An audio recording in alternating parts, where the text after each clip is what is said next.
தூத்துக்குடியில் அமைந்து வரும் வின்பாஸ்ட் மின்சார கார் உற்பத்தி ஆலையின் பணிகள் விரைவில் முடிவடைய உள்ள நிலையில் ஆன்லைனில் கார்களை முன்பதிவு செய்யும் பணி தொடங்கியுள்ளது. சென்னையில் நடைபெற்ற உலக முதலீட்டாளர்கள் மாநாட்டில் உலகின் முன்னணி மின் வாகன தயாரிப்பு நிறுவனமான வியட்நாம் நாட்டைச் சேர்ந்த வின்பாஸ்ட் பங்கேற்றது.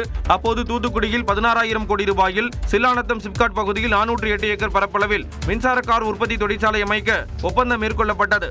அதைத் தொடர்ந்து தூத்துக்குடியில் வின்பாஸ்ட் கார் தொழிற்சாலைக்கு முதலமைச்சர் மு க ஸ்டாலின் கடந்த ஆண்டு பிப்ரவரியில் அடிக்கல் நாட்டினார். முதல் கட்டமாக 1,120 கோடி ரூபாய் செலவில் 114 ஏக்கரில் ஆண்டுக்கு 1 லட்சம் வாகனங்களை உற்பத்தி செய்யும் வகையில் 2 பணிமனைகள், 2 குடோன்கள், கார் பரிசோதனை செய்யும் இடம் கட்டப்பட்டு வந்தது. அதன் பணிகள் நிறைவடையும் தருவாயில் உள்ள நிலையில் ஜூலை மாதத்தில் V7, V6 ஆகிய 2 ரக வின்பாஸ்ட் கார்களின் உற்பத்தி தொடங்கும் என்று எதிர்பார்க்கப்படுகிறது.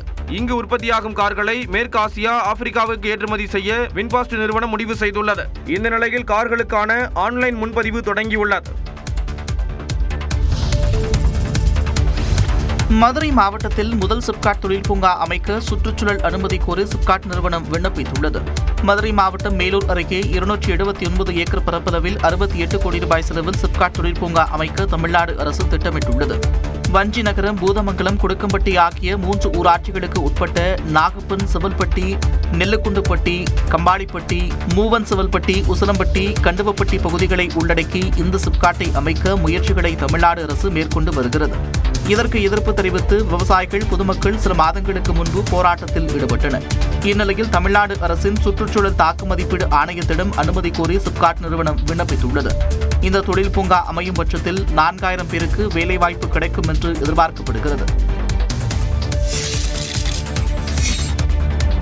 செங்கல்பட்டு மாவட்டத்தில் பெய்த தொடர் மழை காரணமாக உப்பு உற்பத்தி பாதிக்கப்பட்டுள்ளதாக உற்பத்தியாளர்கள் வேதனை தெரிவித்துள்ளனர். கொளத்தூர் ஊராட்சி பகுதியில் சுமார் 500 ஏக்கருக்கு மேலாக உப்பு உற்பத்தி நடைபெற்று வந்த நிலையில் கடந்த சில நாட்களாக பெய்த தொடர் மழை காரணமாக உப்பு உற்பத்தி பெருமளவில் பாதிக்கப்பட்டுள்ளதாக உற்பத்தியாளர்கள் கூறியுள்ளனர். நாள் முழுவதும் உப்பளங்களை சரி செய்து அவற்றிற்கு மோட்டார் மூலமாக தண்ணீர் நிரப்புவது வாடிக்கையாக உள்ளதாக கூறும் உப்பு உற்பத்தியாளர்கள் திடீரென பெய்யும் மழையால் உப்பை உற்பத்தி செய்ய முடியவில்லை என வேதனையுடன் கூறுகின்றனர். 20 வருஷமா நாங்கள் வேலை செய்கிறோம். இதை விட்டா எங்களுக்கு வேறு வேலை தெரியாது.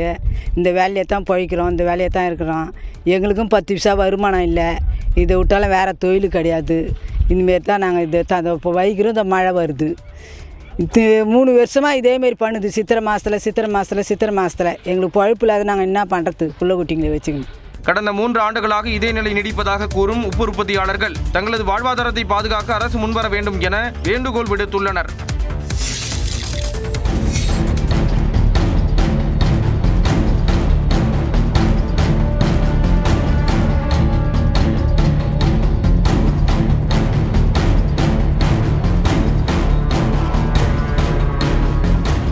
திருவொற்றியூர் மாணிக்கம் நகர் அருகே உள்ள ரயில்வே சுரங்கப்பாதை பணிகள் காரணமாக ரயில்வே தண்டவாளத்தை பள்ளி மாணவர்கள் மற்றும் பொதுமக்கள் ஆபத்தான முறையில் கடந்து செல்லும் காட்சிதான் இது.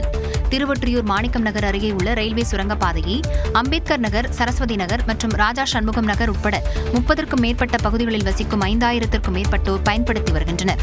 சீரமைப்பு பணிக்காக சுரங்கப்பாதை கடந்த பல மாதங்களாக மூடப்பட்டு போக்குவரத்து தற்காலிகமாக நிறுத்தப்பட்டுள்ளது. இதனால் திருவொற்றியூர் மேற்கு பகுதியில் வசித்து வரும் பொதுமக்கள் சுமார் 5 கிலோமீட்டர் தூரம் சென்று மாற்றுப்பாதையில் வர வேண்டும் என கூறப்படுகிறது. அதனை தவிர்க்கும் விதமாக திருவொற்றியூர் நெடுஞ்சாலைக்கு செல்ல அப்பகுதி மக்கள் தண்டவாளத்தை கடந்து செல்கின்றனர். சிக்னல் கிடைக்காமல் சரக்கு ரயில் ஒன்று அரை மணி நேரத்துக்கும் மேலாக தண்டவாளத்தில் நின்றதால் ஆபத்தை உணராமல் அதனடியில் சென்று பள்ளி மாணவர்களும் பொதுமக்களும் கடந்து சென்றனர். சுரங்கப்பாதை பணிகள் மந்தகதியில் நடப்பதாக கூறும் பொதுமக்கள் அதனை விரைந்து முடிக்க வேண்டும் என்று கோரிக்கை விடுத்துள்ளனர்.